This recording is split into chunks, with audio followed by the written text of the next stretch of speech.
అందరికీ నమస్తే, welcome to ఐటూస్ world. Last వీడియోలో అమ్మవారి చిన్న తిరునాళ్ళు రాబోతుందని చెప్పాను కదా, ఆ డీటెయిల్స్ ఈ వీడియోలో చెప్తాను, సేవ్ చేసుకోండి. అమ్మవారి చిన్న తిరునాళ్ళ 5 రోజులు ఒక పెద్ద పండగలా జరగబోతుంది. మార్చి 4వ తారీఖు బుధవారం ఉదయం 6:19 అఖండ జ్యోతి స్థాపనతో మొదలవుతుంది. 5వ తారీఖు గురువారం రాత్రి 7:02 రథోత్సవము.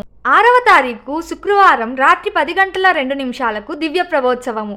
7వ తారీఖు శనివారం రాత్రి 7:32 అమ్మవారి పుట్టిన ఊరైన అనిగండ్లపాడు గ్రామం నుండి కొల్లావారి పుట్టింటి పసుపు కుంకం బండ్లు బయలుదేరి వెనుగంచిప్రోలు క్షేత్రమునకు వెళ్తాయి. చిన్న తిరునాళ్ళ యొక్క విశిష్టత పసుపు కుంకుమ బండ్లు. మామూలుగా అయితే అనిగండ్లపాడు గ్రామం నుండి అమ్మవారి గుడికి 10 నిమిషాల ప్రయాణం. కానీ ఆ రోజు మాత్రం అమ్మవారి పసుపు కుంకుమ బండ్లు వెళ్లేసరికి తెల్లవారుతుంది. ముందు పసుపు కుంకుమ బండి వెళ్తుంటే వెనుక ఎవరికి అయినంతలో వారు ఎడ్ల బండులపై ట్రాక్టర్లపై ప్రభలు కట్టుకొని మేళాలు డీజేలతో అమ్మవారికి వైభవంగా పసుపు కుంకుమ తీసుకొని వెళ్తారు. 8వ తారీఖు ఆదివారం ఉదయం 5:30 నుండి భక్తుల బోనాలు సమర్పించుకుంటారు.